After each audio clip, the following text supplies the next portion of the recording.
Guys, അപ്പം ഞാൻ ഇങ്ങോട്ട് ഈ പുറപ്പെട്ട് നിൽക്കുന്നതെന്നൊക്കെ നിങ്ങൾ വിചാരിക്കുന്നുണ്ടാവും. അപ്പോൾ വേറെ ഒന്നുമില്ല ഗൈസ്, നമ്മൾ ഇന്ന് റീൽ ഷൂട്ട് ചെയ്ത് നിൽക്കായിരുന്നു. അപ്പോൾ റീൽ ഷൂട്ടിംഗ് ഒക്കെ കഴിഞ്ഞുള്ള ഒരു ചെറിയ കുട്ടി വ്ളോഗായാലോ ഗൈസ്. അങ്ങനെ ഗൈസ് നമ്മൾ നേരെ എന്ത് ചെയ്യാണ്, മേക്കപ്പ് ഒക്കെ ഒന്ന് റിമൂവ് ചെയ്തൊന്ന് ഫ്രഷ് ആവാൻ പോവാണ് കേട്ടോ ഗൈസ്. അങ്ങനെ നമ്മൾ നേരെ നമ്മൾ ആക്സസറീസ് ഒക്കെ ഊരി വെക്കാൻ പോയി.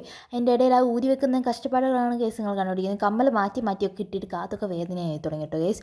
അങ്ങനെ നമ്മൾ എന്ത് ചെയ്തു, എന്താ പറയുക, നമ്മൾ ആക്സസറീസ് ഒക്കെ ഊരി കഴിഞ്ഞാൽ നമ്മൾ എയർ ഊരാൻ നിന്നു കേട്ടോ ഗൈസ്. എയറിനകത്ത് 4-5 ക്ലിപ്പൊക്കെ അടുപ്പിച്ച് കുത്തിയിട്ടിട്ടൊക്കെ കൂടെ തലയൊക്കെ വേദനയൊക്കെയായിരുന്നു. പിന്നെ എൻ്റെ കണ്ണ് കണ്ട് തന്നെ നിങ്ങൾ വിചാരിക്കും വടേശ്ശി എന്നാൽ അങ്ങനെ വിചാരിക്കരുത്, ഞാൻ തന്നെയാണ് കേസ് അത്. പിന്നെ നമ്മൾ റീൽസ് എടുക്കൽ കഴിഞ്ഞാലുള്ള ഒരു അവസ്ഥയാണ് കേസ് നിങ്ങളിപ്പോൾ കണ്ടത്.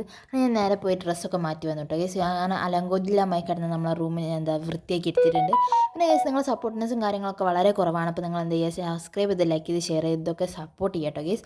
അങ്ങനെ ഞാൻ എൻ്റെ ഫ്രഷൊക്കെ ആയി വന്നേരം കേസ് ഒരു വൈകുന്നേരം സമയമായിട്ടുണ്ടായിരുന്നു. അപ്പോൾ ഞാൻ കുറച്ച് നേരം കൊല്ലായിലൊക്കെ ഇരുന്ന് ഞാൻ ഇന്ന് വെച്ച് സീബോയിലായിരുന്നു.